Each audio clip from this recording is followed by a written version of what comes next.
Howdy, guys. We're back. One Micronesia Podcast. Another week, another episode. And for this one, man, I'm so excited.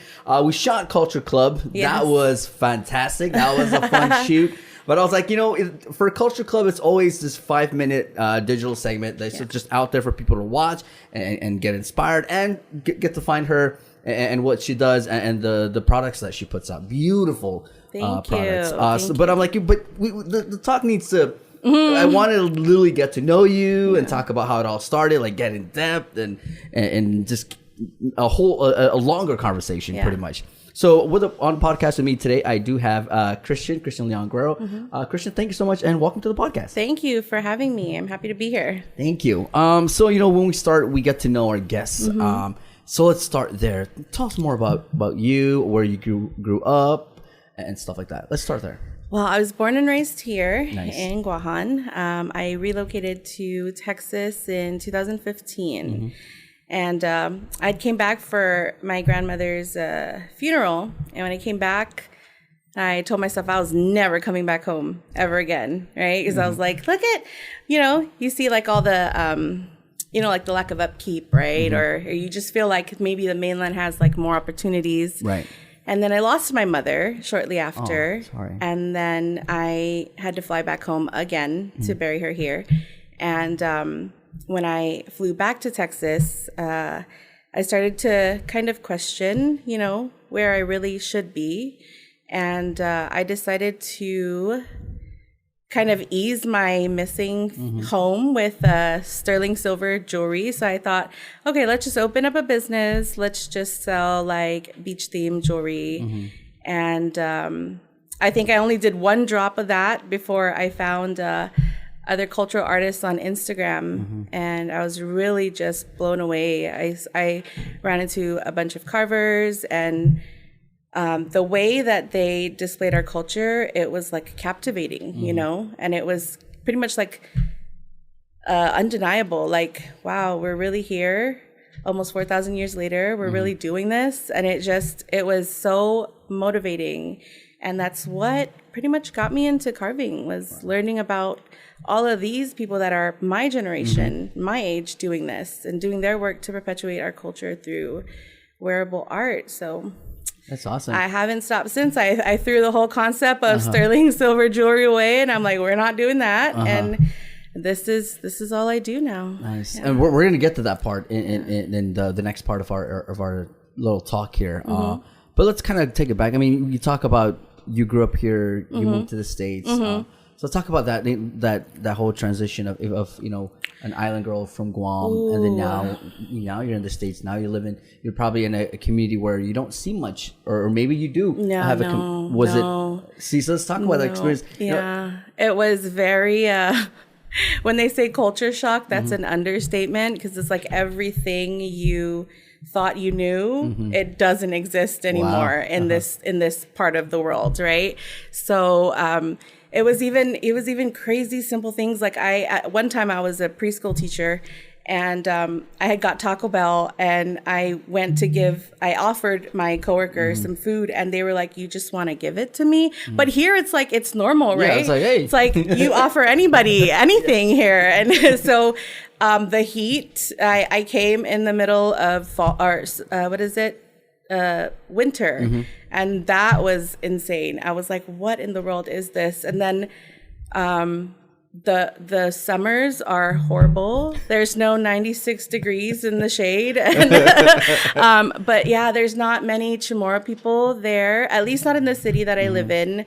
It was always just work and home. And it's there. You can't just go drive to the beach. I think the closest beach is like 8 hours away. Wow. And whereas to here is like 10, 12 minutes away. Yeah. So it was a very strange place to be. And just like a lot of people, we left for, the quote unquote better opportunities. And yeah, I'm happy to come back home. I'm just really, really excited to move home for good. That's good. And I've talked to so many people on the interview, and they always say the same thing. It's like, of course you talk about you moving out, the family moving out for better opportunities out there. But at one point in time, and everybody said this, at one point in time, you tend to long for the islands and really long do. for your culture and your family and at one point in time you're like, okay, I think I'm good, and now I think going back home is the next step. I'm ready to come home. Yeah, that's awesome. And you're back home. How's it going so far? I don't want to get on the plane and head back, but it's been really, really nice. I would say like being in the mainland, it's a lot of you got to constantly hustle. You got to be on the grind. But I think that's the one good thing it taught me being back there was like, yes, a good work ethic, but now I guess I'm kind of smarter with that. And nice. I started a business back there. So now I know how to have a business here. And I'm just really excited that's good. To move back home with the things that I've learned back there. And then you split time between here and Saipan. You have family in Saipan as well? I do have family in Saipan. So we're trying What side of the family is from Saipan? Both my mother's side, her parents. Nice. Yeah. Oh, they're wow. both from Saipan. Yeah. See, that's amazing. Like you were born and raised in Guam. You're also from Saipan, so you go back and forth. And you know what? I've only been to Saipan a handful of times, but that was when I was a kid. So I'm excited to explore my motherland as an adult. Wow. Yeah. It's gonna be a different. You're gonna see it in a different perspective. For now you get to appreciate things more, and you get to visit the different landmarks and different places and the cultural and the history. The history. We're all one people, but I feel like Saipan and Guam, we have different historical events, right? And maybe some different traditions, if you will, right? So I'm excited to learn more about that. My grandfather from my mother's side is actually part Carolinian. So I'm excited to try to connect with maybe some Carolinian people in Saipan. Nice. And learn the language too, because that's a whole other side of the Chamorro language as well. And the customs too. Yeah. Oh, so. I'm excited for you. I'm excited for myself. Like yes, we're excited. And we're not going to be back home. I mean, I think the next time we're going to be home is when we move for good. So I'm trying to soak up this whole entire 3 months. Do it. Yes, I'm so happy. All right. So we're going to take a break. Okay. But when we come back, we're definitely going to get into the business. I know you kind of touched on it just a little bit of how you got inspired to start it. Yeah. So we'll talk about that coming up in just a little bit. We're going to take a break. We'll be right back. Hafide and Mogathin, welcome back. One Micronesia Podcast. We're still here with Kristan Leon Guerrero, the owner of Saltwater Empress, an amazing business that you started. You do jewelry. You don't just sell it; you actually make it and sell it. That's so beautiful, and that's why we got you on Culture Club to talk about that side of an aspect of what you do is the carving side and selling Chamorro jewelry. That's amazing. So let's talk about that. You touched on it when we first started of how you got inspired to start. So how's the business and kind of talk about it from the beginning, like how it all started. You mean like the carving process? Okay. So the carving, I think the first thing we have to do when we want to carve is we have to do research. It's a lot of learning about the stories of the past, right? We have to learn about motifs and pottery designs, even the legends, right? So the creative process, it's kind of hard to explain. I kind of get inspired, and I just pick up a random, material, and I'm like, what can I do with this? How can I translate the stories that I just learned about through shell, right? Through carving. So, it's a lot of, I'm just thinking about our process. You're good. Yeah. You can just take us, process like inch by inch of what how it's done. Yeah. So with the sanahi like this, let's say we have to we take giant clam, which is what we call hema, and we got to slice it, and we create a crescent moon. So this one's a double-sided one. This one tells the story of my husband and I coming back to culture. So this is a lamb. This symbolizes our culture, and then the back of it there's the two waves, and then the human spirit carved into it. But when we do the pendant, we got to cut it out, and then we draw some patterns on it, and it's a lot of figuring out, what what pattern is higher and then what pattern is lower. And then with the beads specifically, they come as raw form. They come as full spondylus shells with the thorns on it and everything. So we have to dethorn it. Wow. We have to, of course, make them round and make the beads, and then we have to level each bead off. At least that's my process, right? So we level each bead off, we polish it, sand it, string it up, and yeah, it's something like this because I like to, I really am a slow carver. I don't like to rush a lot of things.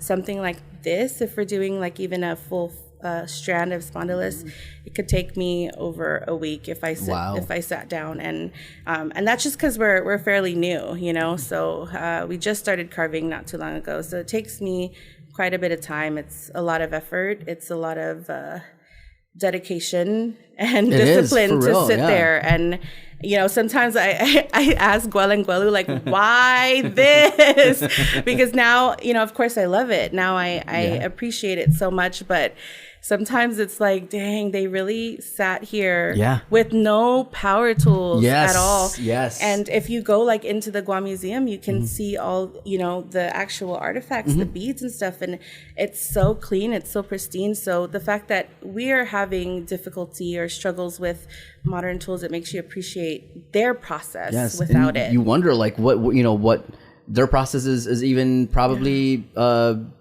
longer or to do, because now with tools, the time that it takes to kind of like shave down, to carve, kind of like is literally, it cuts it off a whole lot. But back then you think about our ancestors sitting down, like you said, like no power at the beach or at the underneath the huts, and carving out jewelry is just mind blowing.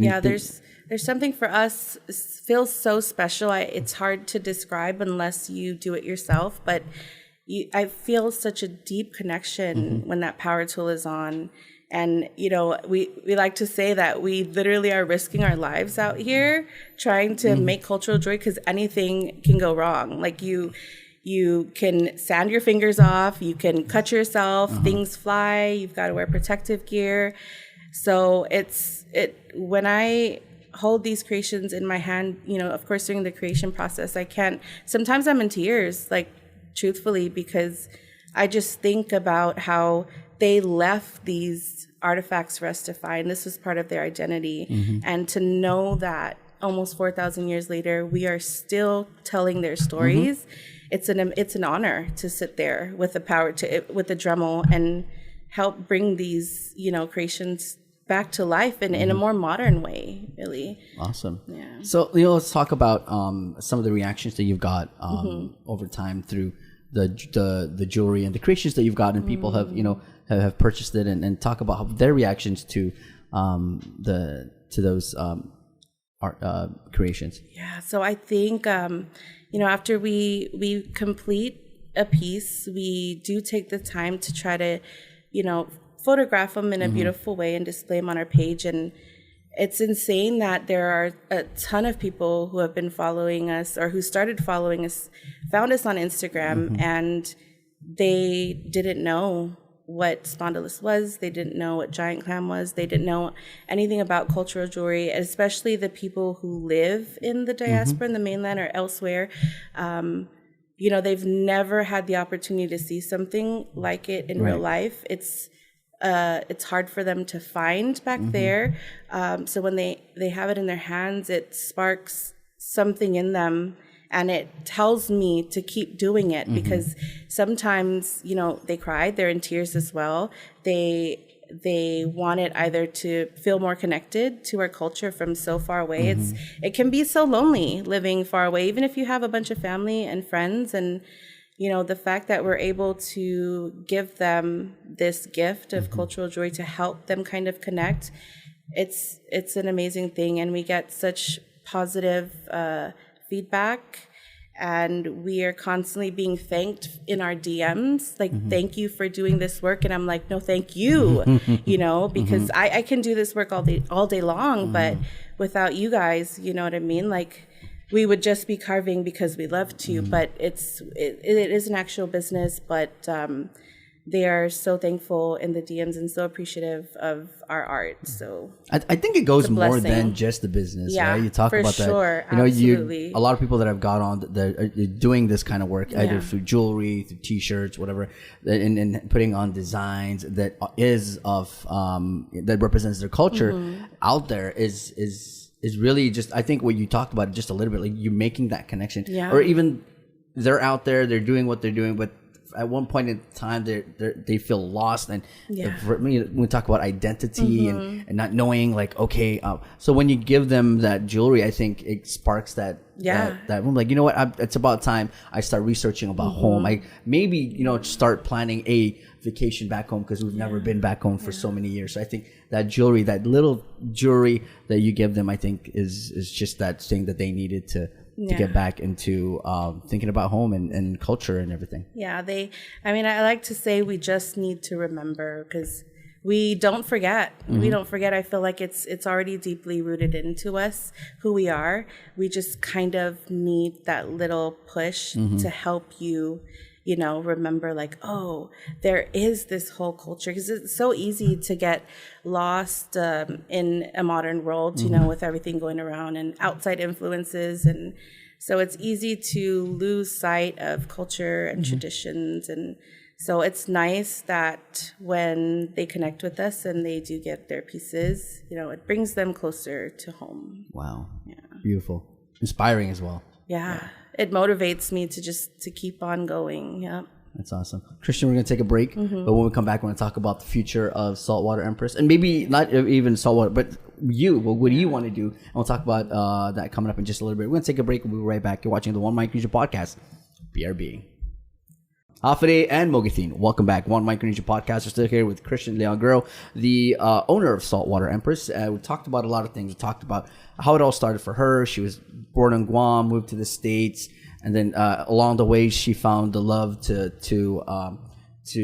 carve these beautiful creations that she does. And then we talked about the business, how it's going, how people are reacting to it. Such an inspiring and such a very inspiring story that you got. So let's talk about it. The future of Saltwater Empress. Of course, the store right now is online. It's on Instagram, and you guys have a website. We do. Okay. We do have a website. The goal is to one day soon move back home to have a shop where I can carve. Hopefully not teach, because that is, I hold the word teach with high reverence, and that's for the masters, but maybe kind of mentor people who are interested in getting, into carving. Our heart really tells us to do a lot of grassroots charitable work. So we are working on something called the Couture Party. Wow. And we had our first ever one last year, and it was an amazing night. It was so chill. It was at my husband's in-laws house, and it was, I think, about like a group of 8 or 9 carvers. But the objective of and the mission of the Couture Party is so that us artists can get together and collaborate and create a single piece that has been touched by all of our hands, to auction that piece off to raise money for nonprofit organizations. Wow. So this year we're hoping to have it a public event, and we'll share all of that a little bit later. But that's my husband and I. It's a lot of the giving back is what we're really interested in, not just the profits, for selling. We're interested in truly helping our community through these small efforts, because I feel like that there's nothing more Chamorro than helping each other. There's nothing more islander than helping each other, right? It's what they call an FMLic. And I feel like if we just work together, right, we can truly see change. So it's those small passion projects that we're interested in having. We want to come back home. We want to learn how to make Amit, traditional medicine. We are interested in traditional navigation, all the good things, and we know that you can't master 2 things in a whole entire lifetime,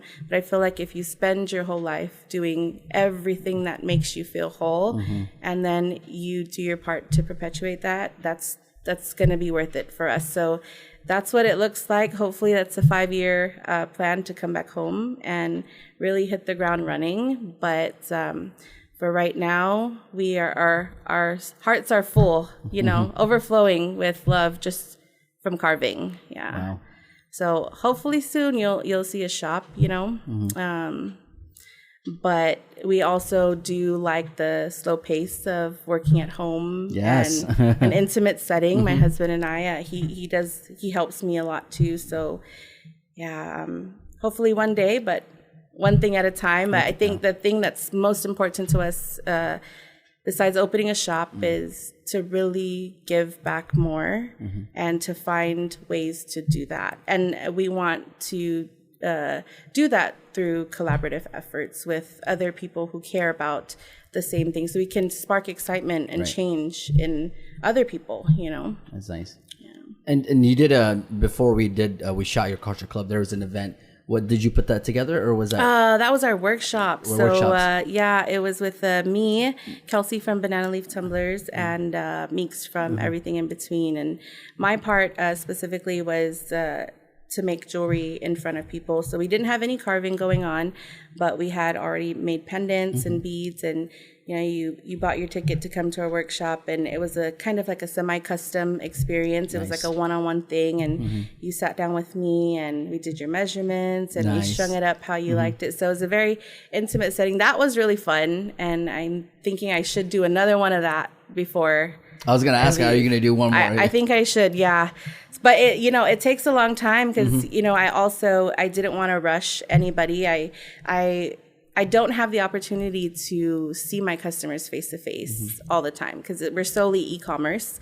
So all we do is we operate on a website. Right. So yeah, I think I'm going to do another one because it was fun. And you see their faces, they light up, and they don't even care how long it's going to take. They just want to, and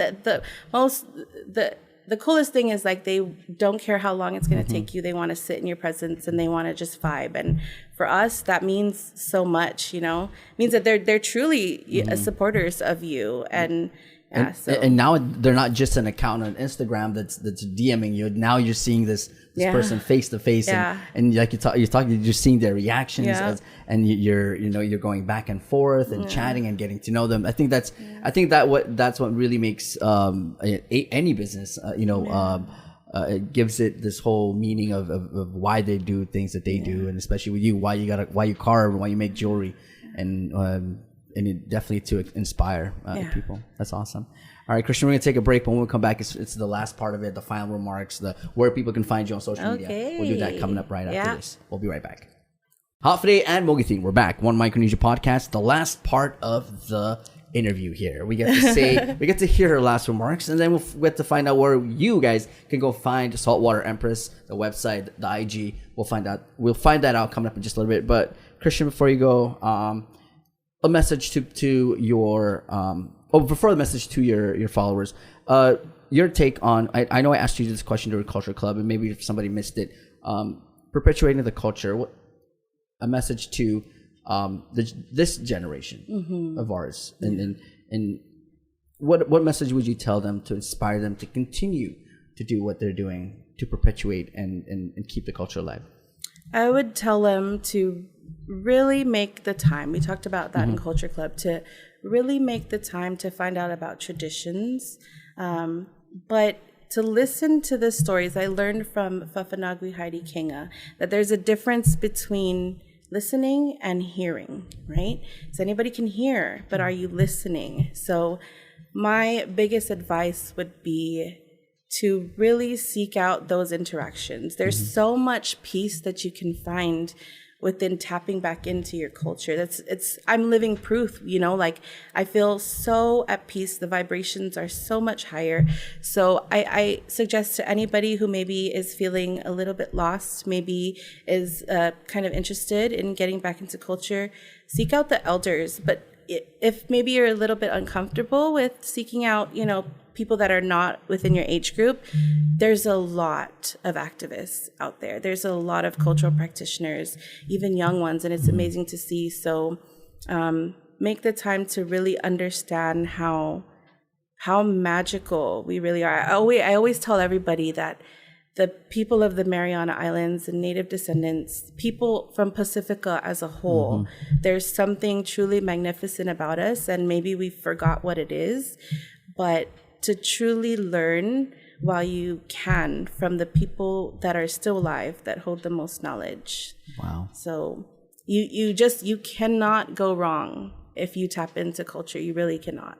And we have nothing to lose from learning about who our ancestors were, learning about their practices and traditions. And, they kept the Marianas pristine for thousands of years. And the fact that we do now still to this day have people who are knowledgeable about those practices, we have to take advantage of that.